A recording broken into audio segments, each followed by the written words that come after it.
Bonjour à tous, soyez tous les bienvenus à notre série d'études bibliques sur chaque livre de la Bible. Et aujourd'hui, dans cette étude biblique, dans cette vidéo, nous allons commencer l'étude du prophète Ézéchiel. Et voilà. Et Ézéchiel, on commence par dire que le prophète Ézéchiel, il était un prêtre. Hein? Il était un prêtre qui appartenait aussi à la famille sacerdotale de la lignée du prêtre Zadok. Et ça explique pourquoi Ézéchiel, il a prophétisé aussi sur le temple, sur le renouvellement du temple, sur la reconstruction du temple. Hein, nous allons voir dans cette série d'études bibliques que la reconstruction du temple a une grande importance pour Ézéchiel parce qu'au-delà d'être prophète, il était aussi prêtre. Donc voilà son intérêt de prophétiser aussi sur le temple et ces moments très délicats de l'histoire du peuple de Juda lorsqu'ils sont en exil babylonien. Ézéchiel, il a été l'un des premiers prisonniers lors de la déportation en Babylone. Hein. Il a été déporté lors de la première déportation vers 597 avant Jésus-Christ. Donc, son nom, il porte aussi une signification très importante pour le peuple hébreu à cette époque-là, parce que son nom signifie Dieu fortifie, hein, ce qui est très approprié à l'époque de la déportation babylonienne. Hein. Il faut que le peuple de Dieu soit fortifié, hein, à cause des pensées positives, à cause de la possibilité que tous allaient améliorer d'un coup. Non, parce que c'est Dieu qui fortifie. Peu importe le moment, peu importe les circonstances, Dieu fortifie son peuple. Parce que Dieu est toujours présent. Et le fait, lorsqu'on parle Dieu est toujours présent, hein, lorsqu'on fait cette affirmation, Ézéchiel, Dieu fortifie parce que Dieu est toujours présent, ça prend une autre ampleur parce que le peuple était dépaysé, le peuple était en exil babylonien, hein. Une partie du peuple est restée à Jérusalem, mais à Jérusalem, hein, avec le prophète Jérémie, tout était détruit. Nous pouvons voir ça dans la série d'études bibliques sur le prophète Jérémie et sur le livre des lamentations de Jérémie également. Mais Ézéchiel, il faisait partie de ceux qui ont été déportés en Babylone et Ézéchiel, contrairement au prophète Daniel qui faisait partie de la cour babylonienne, Ézéchiel est resté avec le peuple de Juda emmené captif en Babylone. Et du coup, comment est-ce que nous pouvons prier le Seigneur, comment est-ce que nous pouvons rendre un culte à Dieu si nous ne sommes plus dans la terre promise. Mais Dieu fortifie son peuple selon le nom du prophète Ézéchiel parce que Dieu est toujours présent, peu importe où le peuple est en ces moments-là. Hein? Voilà l'importance de la signification du nom du prophète Ézéchiel en ce moment très délicat de l'histoire du peuple de Juda. Donc, sa prophétie, la façon dont Ézéchiel mène son ministère de prophète, était un peu différent des prophètes du temps pré-exilique. Hein? C'est-à-dire que la prophétie ou les prophéties d'Ézéchiel, elles sont différentes, elles diffèrent un peu des prophéties d'Ésaïe, de Jérémie, d'Amos, Michée, hein, et tous les autres prophètes qui sont venus avant lui. Hein. Et même Jérémie, parce que Jérémie, il appartient à la même période du prophète Ézéchiel, mais disons que la façon de prophétiser, elle est différente. Ézéchiel, il a mené son ministère d'une façon complètement différente de Jérémie, par exemple. Et là, je vous mets notre tableau blanc. Voilà.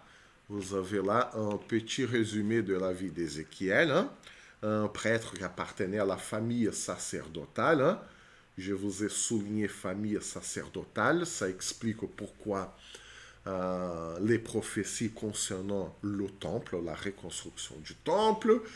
Ézéchiel, c'était l'un de ceux qui furent faits prisonniers lors de la première déportation babylonienne. Et sa prophétie diffère du prophétisme pré-exilique classique où les prophètes qui ont enregistré, qui ont écrit leurs prophéties. Et même la prophétie de Jérémie, même si tous les deux appartenaient à la même période historique, Ézéchiel va inaugurer une autre façon de prophétiser. Hein? Et là, je vous mets notre tableau historique, notre frise historique. Hein? Nous allons voir que le prophète Ézéchiel, hein, il est là. Hein? Je peux vous souligner aussi. Le prophète Ézéchiel, hein, il est bien là. Il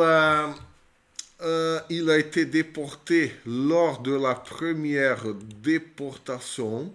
Hein, c'est-à-dire qu'il a vécu une toute petite partie de sa vie avant l'exil babylonien, mais toujours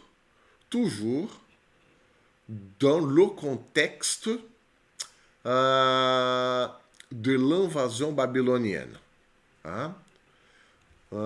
Voilà, le prophète Ézéchiel, il a vécu une première partie de sa vie, hein, dans la même période historique du prophète Jérémie. Hein, et toute sa vie rentre dans le contexte historique du prophète Daniel. Ok? Cela veut dire que les prophètes Jérémie, Daniel et Ézéchiel, ils ont été tous les trois contemporains, sauf que Jérémie, il est resté à Jérusalem. Daniel et Ézéchiel ont été déportés en Babylone, mais Daniel, il est parti à la cour babylonienne, alors que le prophète Ézéchiel est resté avec le peuple, au milieu du peuple, hein, qui n'appartenait pas à la cour babylonienne. Ok? Donc, voilà un peu le contexte historique. Et il y a des ressemblances entre les prophéties de Daniel et Ézéchiel, parce qu'ils utilisent, ils se servent de visions, hein, d'actes prophétiques, comme on a l'habitude de dire parfois dans certains milieux, de visions et des actes prophétiques, c'est-à-dire qu'ils vont faire quelque chose pour symboliser un acte de Dieu, ou sinon ils auront des visions, des songes, des rêves et tout. Alors que Jérémie, non. Jérémie, puisqu'il est resté à Jérusalem, il n'a pas eu contact avec la culture babylonienne. Sa façon de prophétiser, elle a été différente de celle d'Ézéchiel et Daniel. Cela veut dire aussi que le contact avec la culture babylonienne a quelque part façonné un peu la façon de prophétiser, de mener leur ministère, hein, d'Ézéchiel et de Daniel. Ok?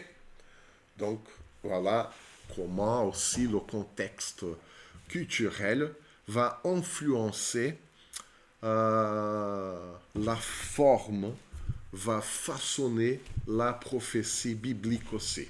OK? Et là, on revient à notre...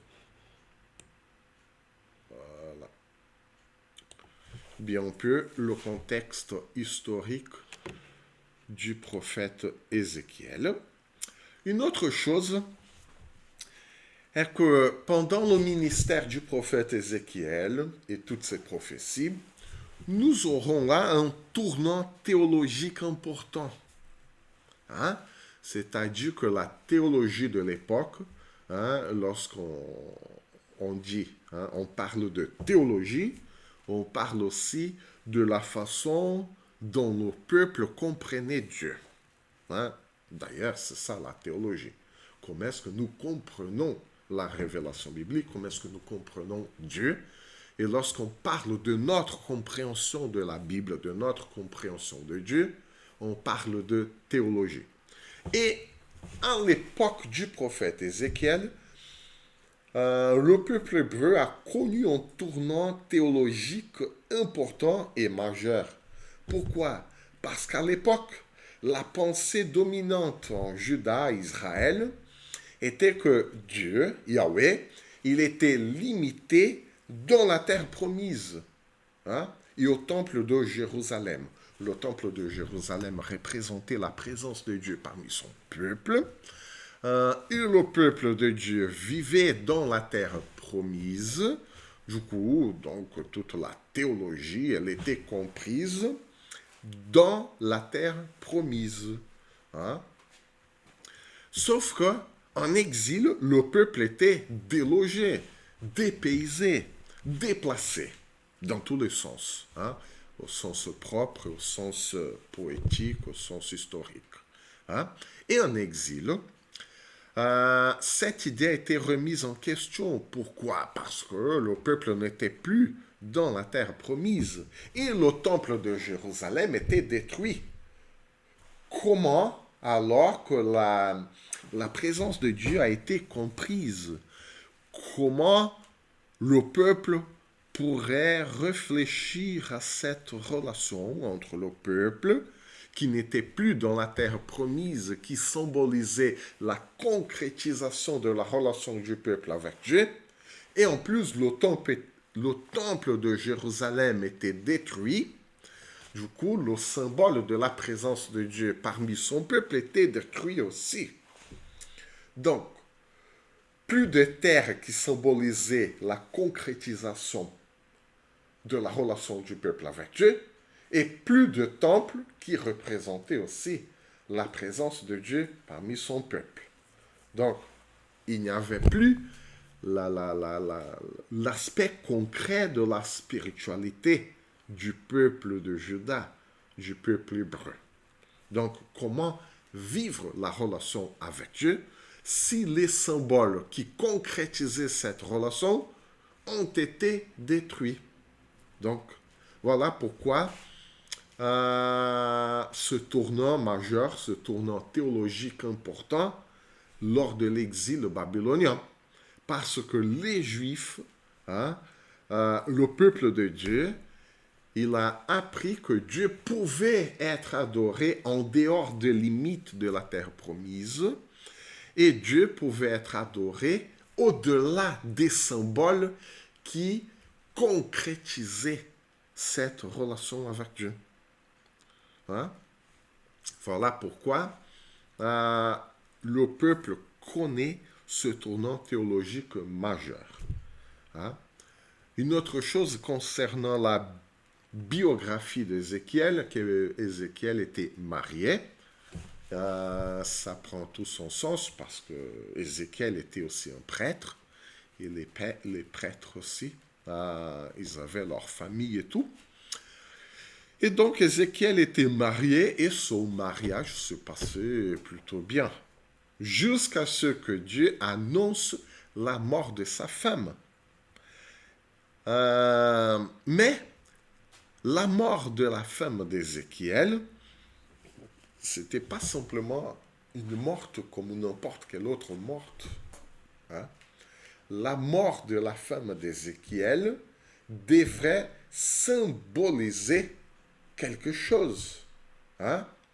La mort de la femme d'Ézéchiel servirait de signe pour le peuple de Juda de la souffrance à laquelle les Hébreux seraient confrontés. Hein? La douleur, le chagrin, la souffrance d'Ézéchiel, hein, à cause de la perte de sa femme, serait en signe de la souffrance du peuple de Juda dans l'exil babylonien. Du coup, la mort de l'épouse d'Ézéchiel, c'était un symbole, un signe. Hein? Donc, c'était très fort, très profond comme un signe. Ça va au-delà d'un rêve, ça va au-delà d'une vision. C'est quelque chose qui s'est produit dans la vie réelle, mais qui symbolise une réalité spirituelle. Donc, on va au-delà des symboles. Hein? Et voilà, tout ça faisait aussi partie de ce tournant théologique important pour la vie du peuple d'Israël et Juda, pour la vie du peuple de Dieu qui vivait dans l'exil babylonien. Une autre chose, hein, une curiosité aussi, bien que le livre d'Ézéchiel ait toujours fait partie du canon hébreu, hein, c'est-à-dire des livres autorisés ou des livres considérés comme inspirés de Dieu, les érudits juifs, à un moment donné, ils ont remis en question la canonicité, l'inspiration divine de ce livre en raison de différences de cérémonies du temple, hein, ce que Ézéchiel voyait, hein, notamment entre les chapitres 40 et 48 de son livre, et ce que la loi mosaïque prescrivait. Hein. Et là, nous pouvons lire quelques textes pour qu'on puisse bien imaginer qu'est-ce que ça fait dans la mentalité hébraïque à cette époque-là. Donc, Nombre, le livre de Nombre,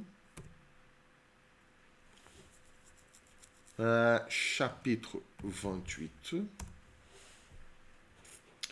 et le verset 11.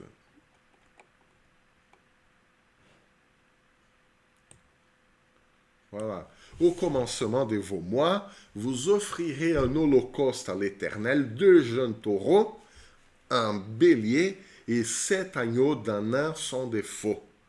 Et comme offrande pour chaque taureau, 3 dixièmes de fleurs de farine pétrie à l'huile, comme offrande pour le bélier, 2 dixièmes de fleurs de farine pétrie à l'huile, comme offrande pour chaque agneau, 1 dixième de fleurs de farine pétrie à l'huile.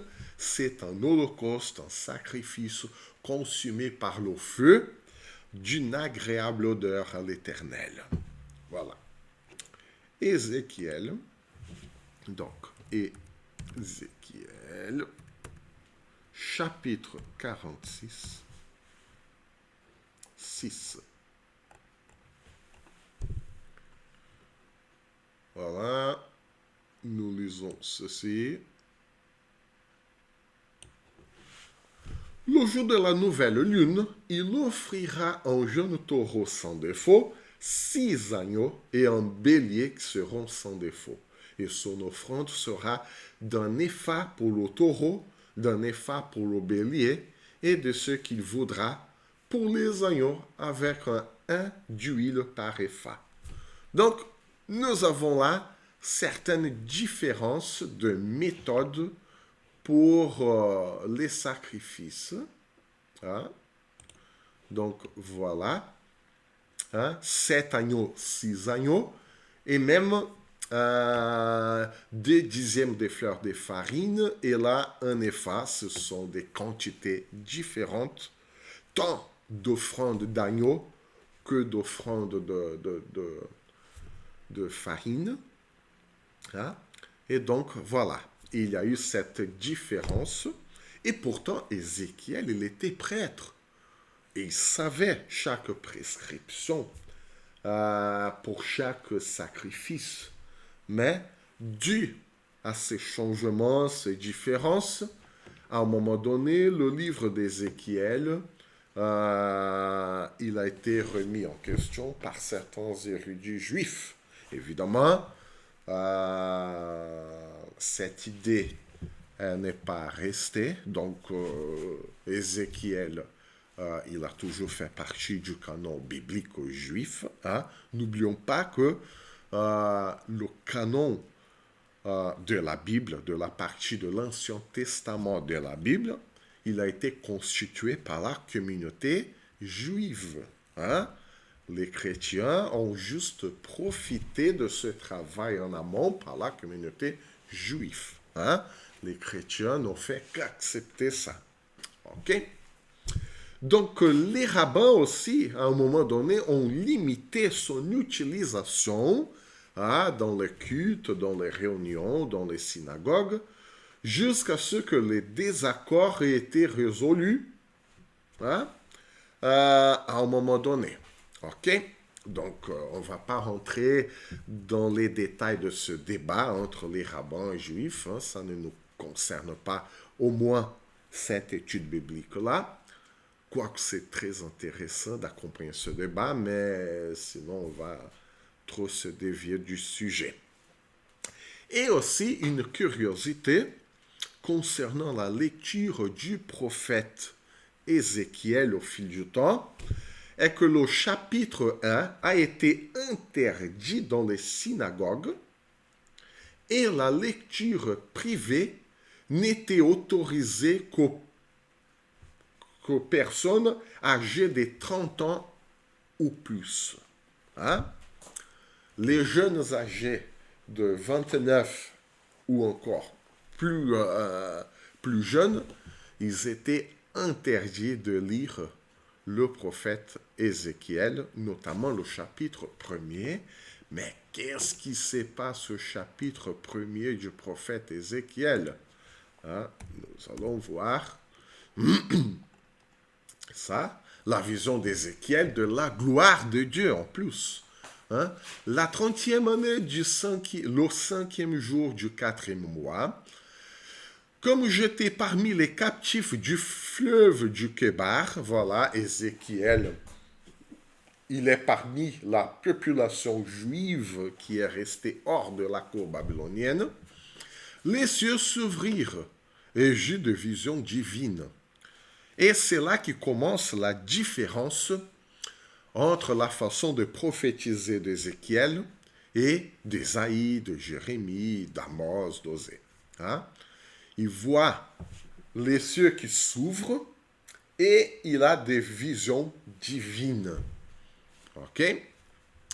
Il est saisi d'une extase, il est comme s'il était hors de lui-même et nous allons voir ça avec un peu plus de détails plus tard dans toutes ces études bibliques sur Ézéchiel.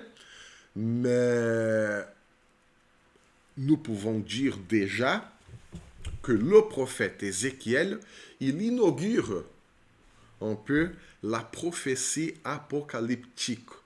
Hein? Lorsque le prophète est saisi par une vision, les cieux qui s'ouvrent, il y a une vision, une extase, il est hors de lui-même. Hein? Il est hors de lui-même. Le 5e jour du mois, c'était la 5e année de la captivité du roi Joachim. Voilà, 5e année de captivité du roi Joachim. Nous pouvons toujours en revenir. Notre frise historique, voilà, roi Joachim, 5e année, hein, voilà. La parole de l'Éternel fut adressée à Ézéchiel, fils de Buzi, le sacrificateur, voilà, il était prêtre, dans le pays des Chaldéens, Babylone, près du fleuve du Kébar, et c'est là que la main de l'Éternel fut sur lui. Voilà comment expliquer ça, la main de l'Éternel, elle a été mise sur Ézéchiel. Hein, il était un peu hors de lui. Je regardais et voici, il vint du septentrion un vent impétueux, un vent qui venait du nord. Hein. Une grosse nuée, une gerbe de feu, voilà des visions terrifiantes qui répandaient de tous côtés une lumière éclatante au centre de laquelle brillait comme des lérins polis sortant du milieu du feu. Voilà cette vision terrifiante. Au centre en cœur apparaissaient 4 animaux dont l'aspect avait une ressemblance humaine. Voilà le mélange de, des êtres humains avec des animaux. Hein? Daniel, il a eu aussi un peu la même vision, hein? Pas aussi terrifiante que ça, mais il y avait des êtres humains qui se mélangeaient avec des animaux. Euh, L'apôtre Jean, dans l'Apocalypse aussi, et le livre d'Apocalypse, sa structure est d'une littérature apocalyptique. Qu'est-ce que c'est une littérature apocalyptique? Sans entrer trop dans les détails pour l'instant dans la littérature apocalyptique, est que le prophète ou c'est lui qui a cette révélation apocalyptique, il est saisi par une vision terrifiante, un mélange de tout un tas de choses. Dieu se manifeste d'une façon éclatante et il y a des visions qui mélangent un peu de tout. Voilà que c'est le prophète Ézéchiel lorsqu'il a été confronté à la culture babylonienne et cette confrontation se reflète aussi sur sa façon de révéler la parole de Dieu, sur sa façon de prophétiser. Hein? Et voilà, il suit plus ou moins le même schéma que Daniel, ou Daniel suit le même schéma. Bon, tous les deux, ils étaient contemporains. Hein? Je ne sais pas vous dire pour l'instant s'ils se sont rencontrés à un moment ou l'autre, mais ils ont vécu de parcours différents, mais semblables en même temps. Hein, des Juifs emmenés en Babylone, l'un qui vivait à la cour, l'autre qui vivait parmi le peuple, et tous les deux, ils ont la même sorte de vision divine. Chacun d'eux avait 4 faces, chacun avait 4 ailes. Leurs pieds étaient droits et la plante de leurs pieds était comme celle du pied d'un veau. Ils étincelaient comme les reins polis. Ils avaient des mains d'homme sur les ailes à leurs 4 côtés. Et tous les 4 avaient leurs faces et leurs ailes. Leurs ailes étaient jointes l'une à l'autre et ils ne se tournaient point en marchant, mais chacun marchait droit devant soi. Quant à la figure de leur face, ils avaient tous une face d'homme, tous les 4 une face de lion à droite, tous les 4 une face de bœuf à gauche, tous les 4 une face d'aigle. Leurs faces et leurs ailes étaient séparées par le haut, 2 de leurs ailes étaient jointes l'une à l'autre et 2 couvraient leur corps. Chacun marchait droit devant soi, ils allaient où l'esprit les poussait à aller. Voilà que c'est l'esprit de Dieu qui pousse ces 4 êtres. Hein? L'aspect de ces animaux ressemblait à des charbons de feu ardent. C'était comme l'aspect de flambeaux. Ce feu circulait entre les animaux et jetait une lumière éclatante et ils en sortaient des éclairs. Et les animaux couraient et revenaient comme la foudre. Donc, au-delà de cette vision éclatante de ces 4 êtres,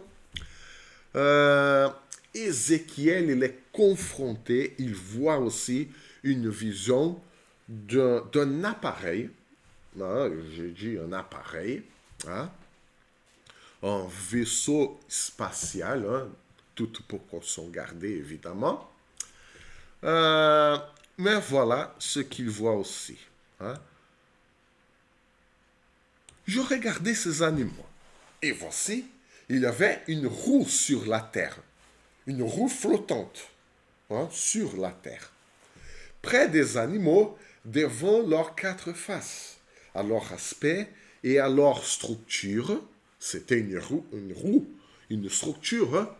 Ces roues semblaient être chrysolites et tous les quatre avaient la même forme. Leur aspect et leur structure étaient tels que chaque roue paraissait être au milieu d'une autre roue. Des roues imbriquées, emboîtées. En cheminant, elles allaient de leurs quatre côtés et elles ne se tournaient point dans leur marche. Elles avaient une circonférence et une hauteur effrayante. Voilà, ce sont des roues géantes. Et à leur circonférence, les quatre roues étaient remplies d'yeux tout autour.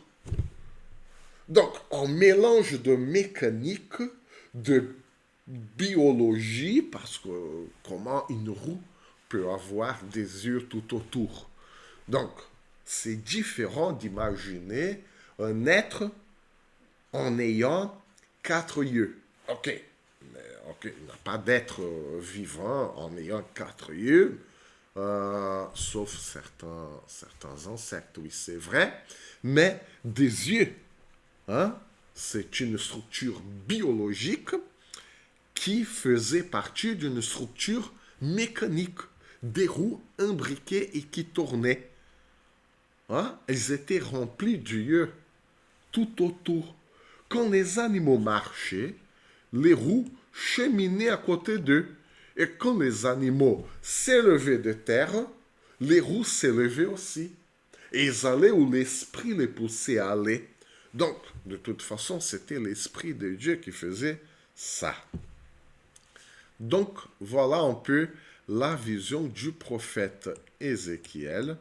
Voilà ce qu'il a vu, ce qu'il a témoigné.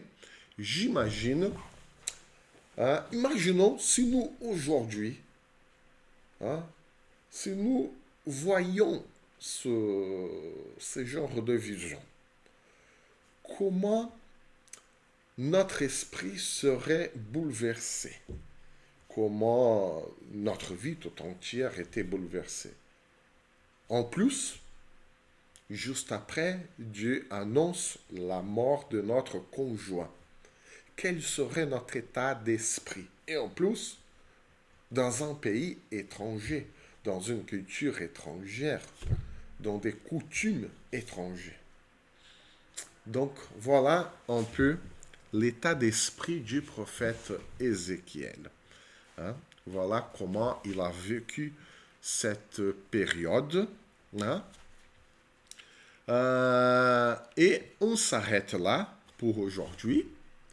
Et lors de la prochaine vidéo, lors de la prochaine étude biblique, nous allons faire un survol sur la structure du livre d'Ézéchiel.